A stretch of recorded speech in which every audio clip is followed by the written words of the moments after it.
kepada negara Indonesia untuk menegakkan hukum secara benar, artinya sesuai dengan apa yang kita sepakati bersama di Komisi. Dan kami keluarga dari para korban pembunuhan ini yang kami bahasakan dengan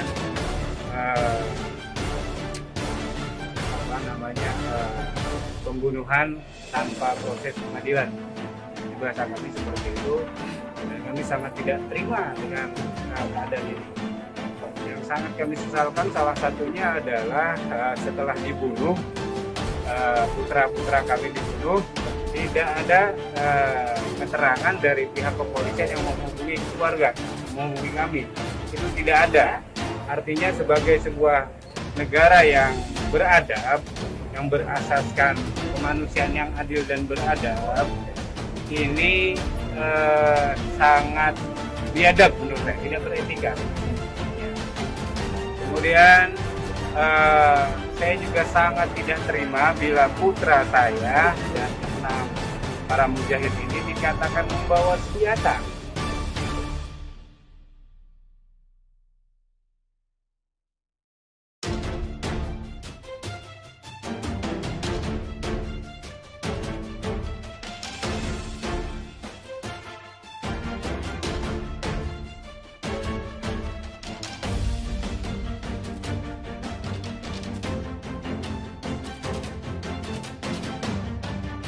Bang Egi, ini pokoknya kalau dia nyalip, kita nyari jalan lain Bang Eli. Bang Egi ya, kalau dia nyalip kita, ya kan, kita nyari jalan lain. Pokoknya patokannya dia nyalip, kita nyari jalur lain. Gitu aja Bang Egi. Oke Bang Egi. Siap. Ini tapi dia ada berapa mobil komandan yang ngikutin di belakang? Tahu 2, tahu 3 lah, belum pasti juga nih. Udah, nih mau ngambil mana? Kiri, makan kiri aja, kiri dah.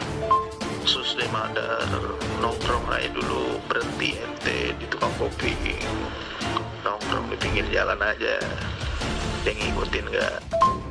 Berani, itu ada yang ketembak katanya. Mereka mau ketembak. Bang Ambon, posisi Bang Ambon.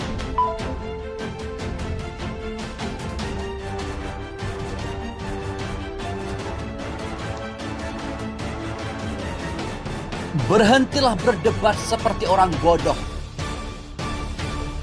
2 kali 24 jam Propam harus tangkap penembak laskar.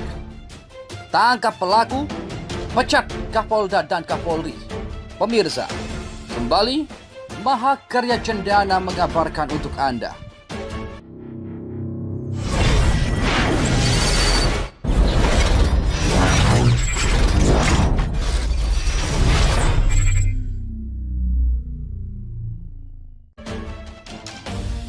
Tiba-tiba saja IQ kita sebangsa dipaksa minus. Kita semua sibuk berdebat siapa yang salah dan siapa yang benar di perseteruan antara Polda Metro Jaya dengan IB dan Ormas IB yang menewaskan 6 orang anggota FPI. Para pakar hukum juga terbelah pendapatnya. Sebagian membela pelaku pembunuh atas nama kewenangan atau boleh dibaca kesewenang-wenangan, dan sebagian yang lain membela korban. Semua melupakan dasar dan akar dari timbulnya tragedi ini, yaitu kasus yang ditersangkakan kepada IB. Kasus IB apa sih? Kasus teroris? Bukan. Kasus korupsi? Bukan. Kasus pembunuhan? Bukan. Kasus narkoba? Bukan. Kasus rekening gendut? Bukan. Kasus simulator SIM? Bukan. Kasus suap? Bukan. Jadi kasusnya apa? Kasus atau lebih tepatnya adalah dikasuskan karena pelanggaran protokol kesehatan. Saya sengaja menyebut dikasuskan karena IB sendiri sudah membayar denda kepada Pemda DKI akibat dituduh melanggar protokol kesehatan. Saya juga merasa lebih tepat menggunakan bahasa dikasuskan karena ada ribuan dan bahkan jutaan rakyat yang melanggar protokol kesehatan.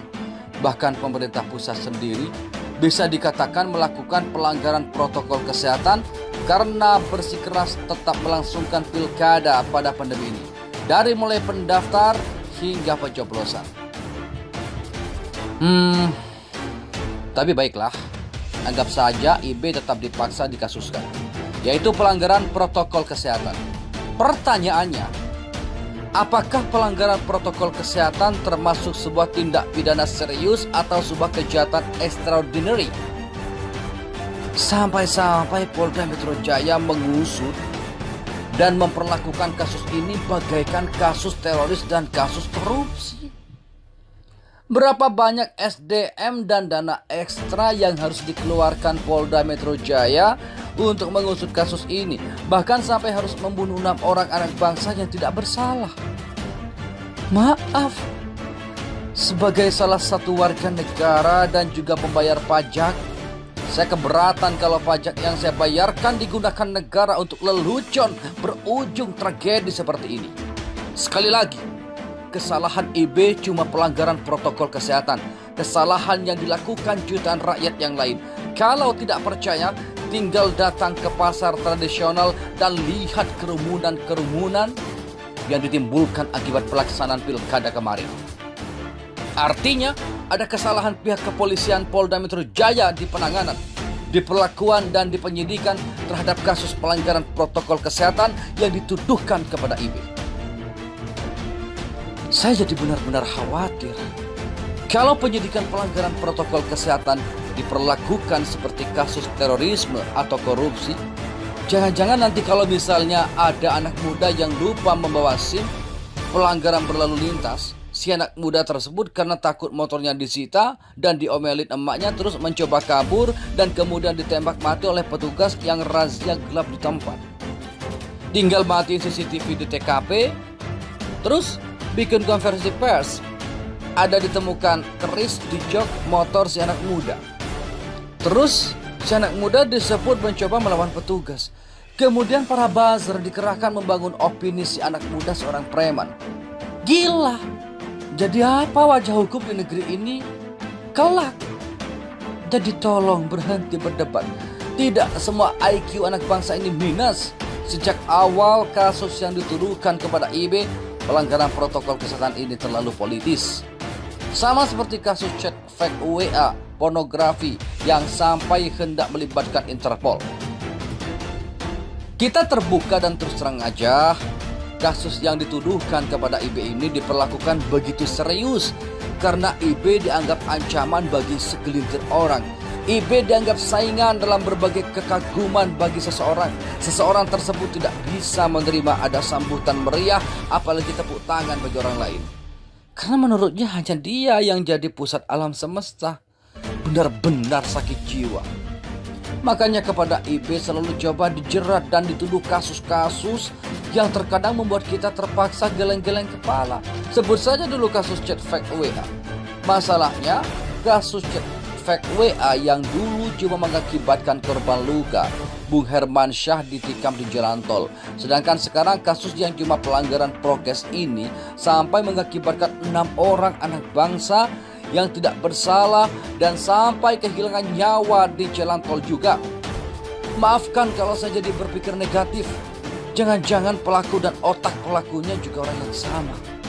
Buat otak-otak yang memang sejak terlahir minus, menganggap kasus IB setara dengan terorisme, kemudian membuat opini seakan-akan FPI adalah ormas teroris, menganggap ormas FPI tidak ada baiknya. Maaf, saya menyerah. Berikan pencerahan ke otak Anda. Tapi saya sepakat, FPI memang tidak baik bagi sebagian orang, yaitu pemilik warung remang-remang. FPI juga tidak baik di mata para pelaku maksiat. FPI juga tidak baik di mata para agen narkoba. FPI juga tidak baik di mata para koruptor. Kalau tidak percaya, tanya saja sama Harun Masiku dan Joko Chandra. Sebagai penutup, saya berharap agar kasus pembunuhan terhadap 6 orang anak bangsa ini diusut tuntas. Bentuk tim pencari fakta, lebih baik lagi di luar negeri. Karena kalau dalam negeri, jujur, saya sudah skeptis dan sangat pesimis dengan segala bentuk penegakan hukum di negeri ini. By Azwar Siregar. Lupa jadwal servis dengkul.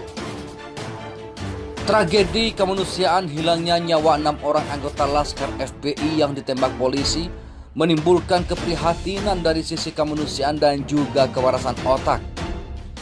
Pertama kali berita penembakan mati 6 Laskar FPI disampaikan pihak Polda Metro Jaya melalui konferensi pers Senin siang hari atau durasi 11-12 jam pasca kejadian. Versi pihak polisi menyebutkan 6 Laskar FPI yang sedang mengawal Habib Rizik itu akhirnya ditembak mati karena menyerang polisi. Publik di sosial media tak begitu saja percaya dengan versi polisi. Kejadiannya malam hari, mobil-mobilnya preman, para penumpangnya berpakaian preman juga. Tapi kok bisa ada diksi menyerang polisi? Padahal yang tahu itu polisi, hanya polisi itu sendiri. Atau pengarang cerita dan sutradara yang mungkin lupa jadwal servis dengkul berikut otaknya. Ungkap netizen @duta Masarya di Twitter. Ada lagi netizen yang mengungkap logika. Gak ada olah TKP, gak ada polis lain, gak ada video atau foto saat para pelaku penyerang terbujur di TKP, gak ada saksi mata padahal di jalur tol paling hashtag Indonesia. Ujung-ujung kompres dan menyatakan self defense zone. Lalu kita disuruh manggut-manggut mengamini. Takjub, kicau akun Twitter @isbooks. FPI di era SBY dihadapi dengan hukum, bukan dibunuh. Hingga saat ini, penembakan terhadap 6 Laskar Front Pembela Islam atau FPI terus disesalkan sejumlah pihak. Politisi Partai Demokrat Rahlan Nasidik bahkan membandingkan penanganan FPI di era Presiden Joko Widodo dengan Presiden Susilo Bambang Yudhoyono atau SBY. Di mana SBY, kata Rahlan, jika ada anggota FPI yang melanggar hukum, melakukan kekerasan atau main hakim sendiri atau tindakan polisional, maka akan dihadapi dengan hukum. Tidak ada pembunuhan terhadap anggota FPI oleh aparat selama SBY memimpin 10 tahun. Di masa SBY, tindakan polisional FPI yang faktanya kerap dengan kekerasan dihadapi dengan hukum, pelakunya ditangkap, diadili dan dibunuh setelah dibuktikan bersalah, bukan dibunuh, ujarnya dalam akun Twitter pribadi Rabu 9 Desember 2020. Bahkan di era SBY, imam besar FPI Habib Rizik juga pernah ditahan dan Habib Rizik patuh menerima hukuman karena sesuai dengan prosedur hukum.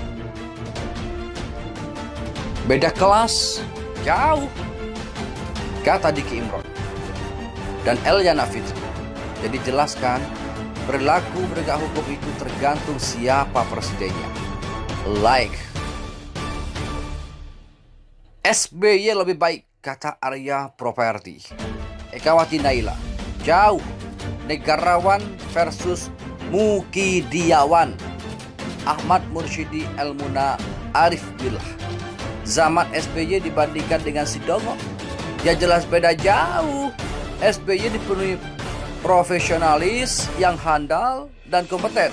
Nah, Sidongo dikelilingi para kirdun atau monyet yang sudah diracoki revolusi mental untuk ngabisin uang rakyat.